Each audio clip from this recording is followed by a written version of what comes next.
And welcome back, everybody, to DreamHack Master. Oh my god. give me a moment, As apparently the audio sources were not set up correctly, but there we go.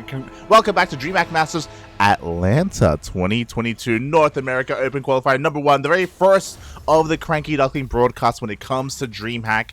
I apologize because we did have Taiwan, Hong Kong last night. We were unable to cover it because we were busy with WTL. Unfortunately, we can't be at 2 places at once. Hard as that we try. Feels bad, man. Feels bad. But welcome, everyone. Welcome to DreamHack Atlanta. It's amazing. It's beautiful. Exclamation mark be in the chat if you guys want to have a look at the bracket yourselves, because it is a massive bracket. And spawning in the bottom left-hand corner of Waterfall, we have the Teal Terran representing Genesis Gaming. It is PracticeX. And spawning in the top right-hand corner of Waterfall, we have the Canadian Terran player himself representing Clan Easy Dunk. It is the Riddler. Oh boy, and I understand you must be thinking, what is Light okay? Is he sane? Did he willingly go into a TVT? Yeah. yeah, I did. Oh god, the bracket is massive. There are so many good games going on right now, so many good players, but I want to do my best to actually bring some coverage of our own players, of the Ducklings. Both Dolan and Patty Mac are a part of the bracket. They were both able to avoid each other, so they are in their own portions of said bracket, but there are so many good players here that are available. There's Ruichi, Nina's in there as well, to name a couple. We can go over the bracket later on in between the games or after this series. But for now, the winner of this TVT is going to be moving on to play against Dolan. So TVT upon TVT upon TVT. Jon Snow is another one. I didn't expect to see him in the bracket because he's been pretty inactive in recent times. But Jon Snow is also in said bracket, so you love to see it. And yeah, we'll see kind of where that all takes us. For the time being, PracticeX only just being a little bit aggressive here with 2 of his Reapers and 1 of his Hellions, pushing up this ramp, but you know what? The CC is already done. There's only 1 SCV on the low ground. The wall is indeed a wall, and he shouldn't be able to get too much damage at all here. Oh my god, the Reapers do get into the main base. Oh, they're going to be able to delay some of the production here. They delay one of the starports, dive on top of everything else. There is a Cyclone, so the Cyclone will clean everything up eventually, but yeah, I'm a little bit surprised with the amount of damage that PracticeX was able to get done. Oh my god. For those who don't know, PracticeX, he is a pretty consistent streamer over on Twitch. I haven't seen him compete too often. I think the last time we casted PracticeX was in the Spicy Team League a couple of years ago, back when NA Apprentice or Apprentice Esports were running events a little bit more consistently. But it's been a long time, man. It's been a long time since we have been able to cast him. Same can be said for the Riddler. The Riddler used to be more active in Battle of the Americas in the weekly scenes. A bit more of a controversial player, I do know, I will admit.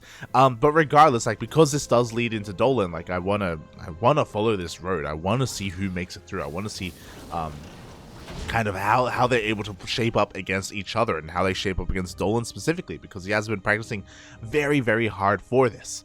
As PracticeX is moving out across the map, a bit of a tank drop, handful of Marines involved as well. There's not too much firepower here, but again, depending on the positioning, he can shell away at a couple of buildings. He could try and sneak into the main base. I don't know. I don't think he can he like shell away at the mineral line from the other side? I mean, he's just going in anyway. He has to be so careful though, because we do have 2 Cyclones and a Raven here to defend. Does get a volley off on those Cyclones. Marines are edging on forward. They want to try and get onto the mineral line, but now there is a defensive tank. The Riddler will be able to defend his said natural back into the main base. We do have a CC. I'm waiting to see if he intends to go into mech, by the way. He is pumping out Marines, just safety Marines for the time being. He hasn't invested into a second Rax to go into a tech lab or anything like that. But historically, especially, you know, a couple of years ago, the Riddler was known to just mech it happen time and time again. Oh my god. This is what I was worried about.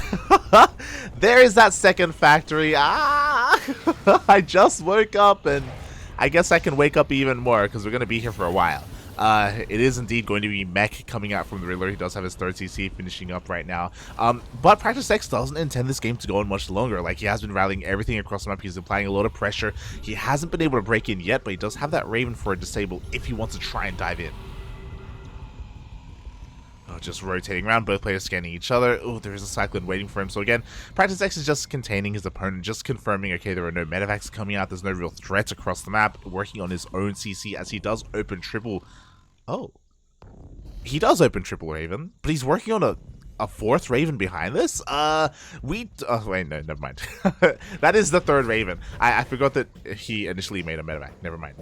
So he is opening up triple Raven. Again, we have seen this become quite popular. We were casting it last night, just because you get so much utility with all these Ravens, and your opponent shouldn't really have too much map control. They shouldn't really have too many Vikings to work with.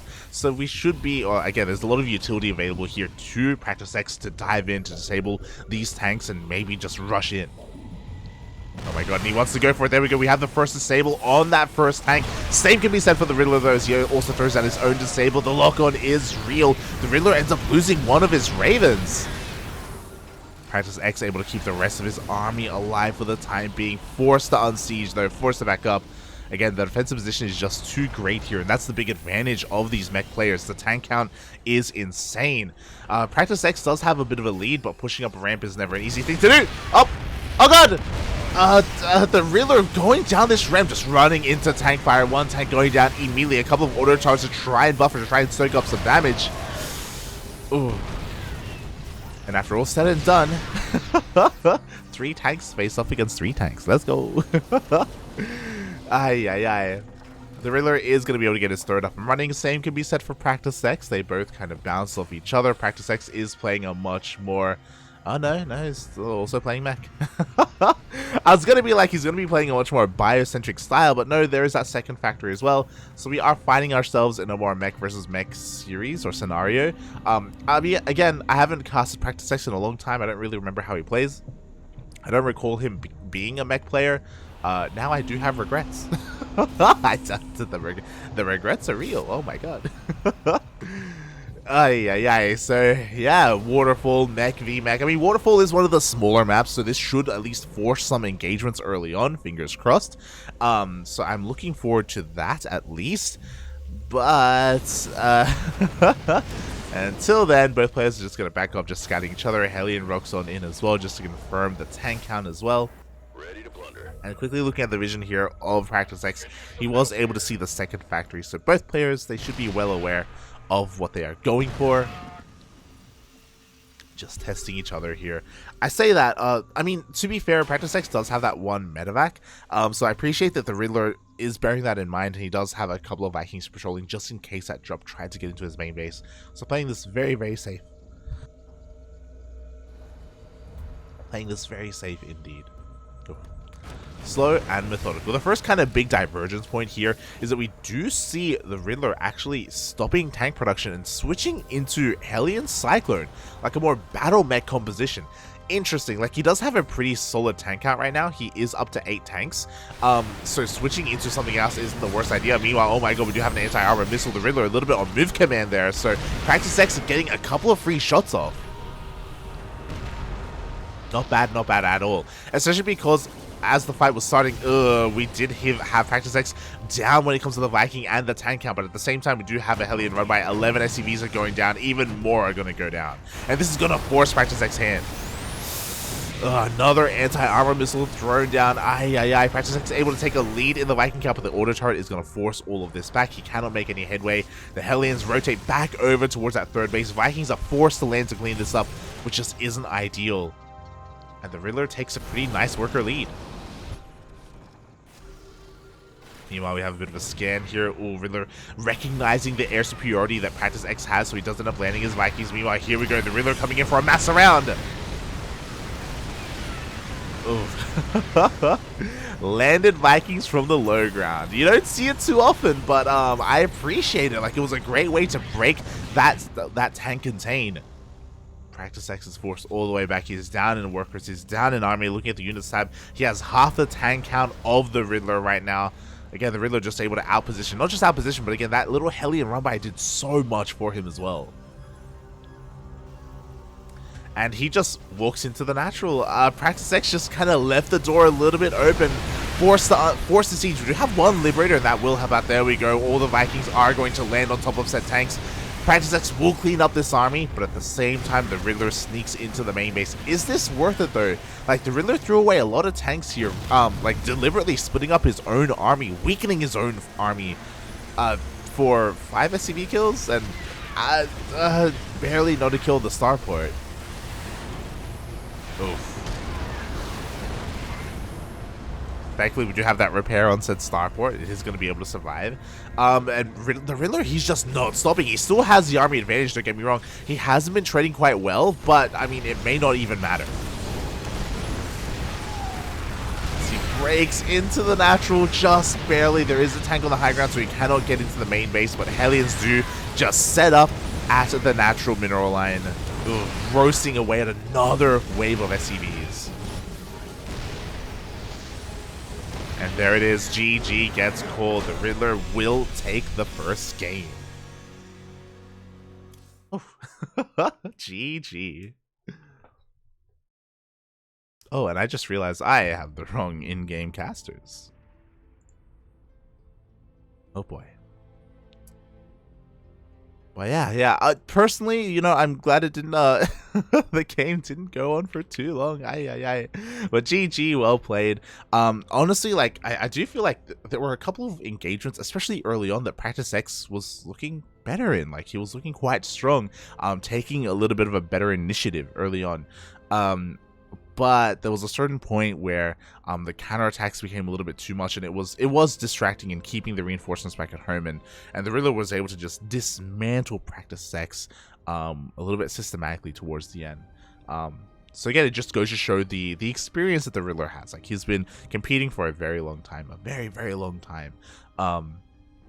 So it does make sense for that to kind of come to play here. I don't know if I'm correct in thinking so, but yeah, I think of PracticeX like a more recent like competitor. I say recent, but like he's also an old name as well. You know, StarCraft's been around for a while. It's been around for a while, Papi. I'm curious as I check Wikipedia. Show me the qualifiers, Papi. Show me. God, there's so many players here. Actually, PracticeX doesn't have a Wikipedia page? What? Okay. I'm a little bit surprised by that. Oh, but here we go. We are loading into game 2. Wait, no, he does. There we go.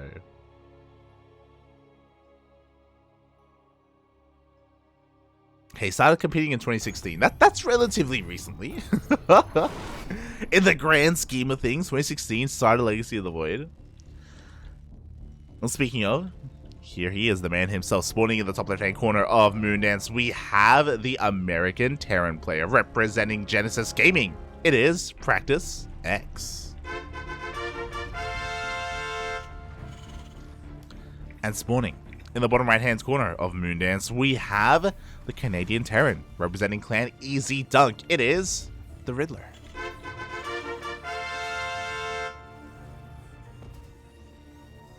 See someone else in the chat. TVT. Yeah. I know.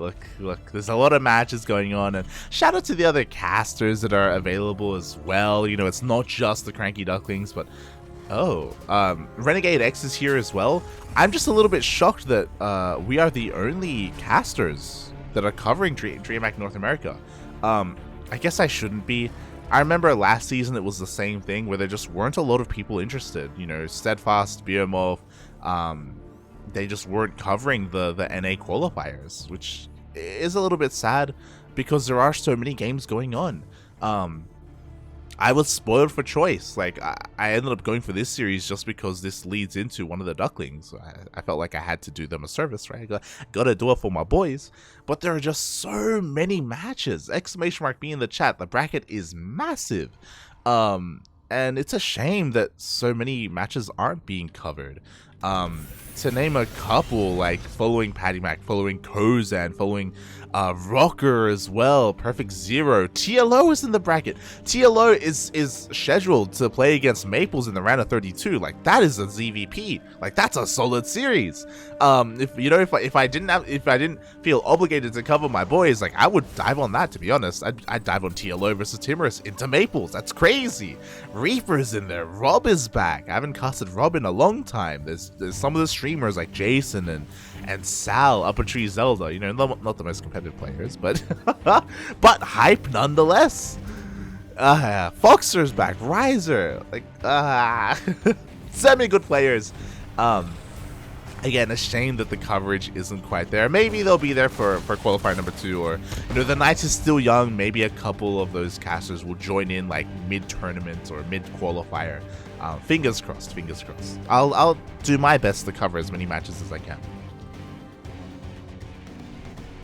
Do my best, Papi. I'll do my best. As we are getting into game number 2. Oh boy. Again, so kind of historically, I did expect the Riddler to go into mech. Like, that's just kind of his MO. I wasn't too sure what to expect out of PracticeX, and now I'm scared. Now it's like, we're on Moondance. Moondance, a map that does have a pocket base, so our players can take, or can be a little bit greedier. They can take a faster third base. They can take a faster fourth as well, just because of the layout of this map, which does benefit mech. it honestly does. As the turns table, a little bit PracticeX opening up with a double Reaper Hellion opener going across the map, but he runs into a brick wall. He runs into a Cyclone. The Riddler will beautifully defend and deflect any kind of aggression. Oh. Holding onto his own bases, going immediately into the add-on switch here, I imagine, for a Raven. We have seen the rise in popularity to Banshee openers in TVT. I say Banshee openers, just a single Banshee, and then back into Raven, just to try and catch your opponent off guard, just to try and deal some of that economic damage, or deal some harassing damage while your opponent's a little bit preoccupied. As PracticeX does shoot first, unfortunately he used the lock-on the Reaper, and even here it was disabled because of those steam vents. We go once again, PracticeX, he shoots first and he actually gets a kill on that Cyclone. Not bad at all. The Reaper's going to be able to chase all this all the way down. We do have a little bit of a mass repair, and the repair is going to be good enough. The Riddler will survive, and he opts not to go for the Banshee. He does open up Raven. Meanwhile, if I'm not mistaken, the PracticeX, he's not stopping his aggression. He did end up losing his Cyclone, unfortunately, so he only has one Cyclone left, but he went straight into a medevac. He's looking to go straight into the main base, and looking at the units available for the Riddler, he does have a tank on the low ground. He has a Cyclone, also on the low ground, so a little bit out of position. PracticeX, mate, he can get something done. All the way into the main base, he's able to focus on both of these Marines. Oh, the lock-on once again wasted on a Marine though, so he's not able to stop this army from coming up the ramp. But we do have an auto turret zoning all this out. Oh my god, the pickups are solid. Oh no! Oh, nice pickup, not a great unload as the drop does go down. Oof. And that's pretty huge. Like, that's a really big investment, not just to go into the medevac, but also into the Cyclone, and it's all just thrown away. So the Riddler, he's able to defend. On top of that, he takes his third base on location. And this is what we were talking about. Because it's Moondance, because we have these pocket bases, you can be that much more greedier, and the CC is almost done. Meanwhile, across the map, PracticeX only just starts his own. Oof. Ay, ay, ay. Meanwhile, on brand, we do have 2 more factories on the way, so again, confirmation that we do have mech coming out from the Riddler. It's who he is, it's what he does, it's yeah. Again, like, this is a really nice map for this kind of style, so, I mean, respect, right, in the sense that he's able to fully make use of that. Meanwhile, we did indeed have a Banshee opener here from PracticeX, but it does get pushed away. Looks like, looking at the units lost, or looking at the kills here, he was able to get 2 of those SCVs for his trouble, so not bad, but could have been better. At least the Banshee survived, so he can always come back to fight another day. As PracticeX actually opts to double expand, looking at the units tab, he didn't see the third, but taking 2 CCs at once is a great way to catch up. As PracticeX is throwing down a second factory. Ay, ay, ay.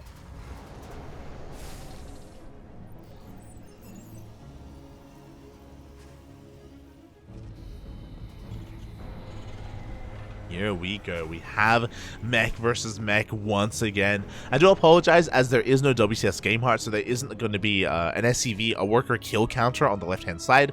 So because of that, I got to be a little bit more diligent in the early mornings or in the early hours of the morning. It's not gonna go well, puppy. It's not gonna go well, but it's okay. It's okay.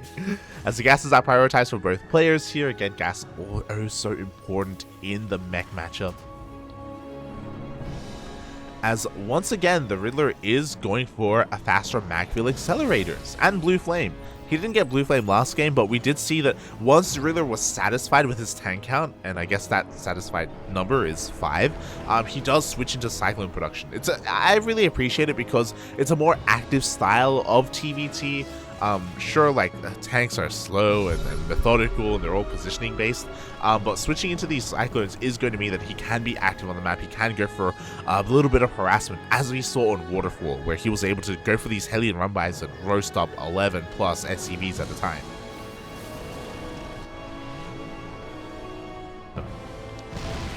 So we'll see if he can pull it off. What I will say is that, again, Moondance is much more defensible. We do have these ramps going in towards the 4th and the 5th base, and it's quite easy to rotate between all of these bases and keep up with the opponent. So far, PracticeX is in the dark. He does have a spotter Widowmine, but slightly out of position. He doesn't see the army. Until now, as the Sensor Tower finishes. There we go. We have a couple of disables being thrown down. 2 disables and some auto turrets. The Riddler is going to be able to get the siege off. And oh my god, PracticeX is going to lose every single one of his tanks in one fell swoop. It didn't matter that he had a Sensor Tower in position. The Riddler just outpositions PracticeX. At the same time, the Vikings even get behind the CC. The 4th base is going to go down. PracticeX is being a little bit too greedy here, and he can just keep on going. Is there even anything left as the production is being camped? PracticeX literally has no army, just these Ravens. No, not even the Ravens. He's got the mine that's in the... This is his army. The mine in the middle of the map. Oh my god. GG gets called. And the Riddler, just like that, in one fell swoop, a very decisive move. He pushes up the ramp, he disables all the tanks, throws down some auto turrets, and takes an insane fight. GG. Again, PracticeX, what he was lacking in his army, he was making up for in that 4th CC. Like, he was being greedy, he was giving up his earlier production for that 4th CC. And I thought that he was going to be okay, especially with that tower, especially with his high ground position. But we saw it just wasn't enough. Like, who cares about your tanks when you got Ravens, mate? GG.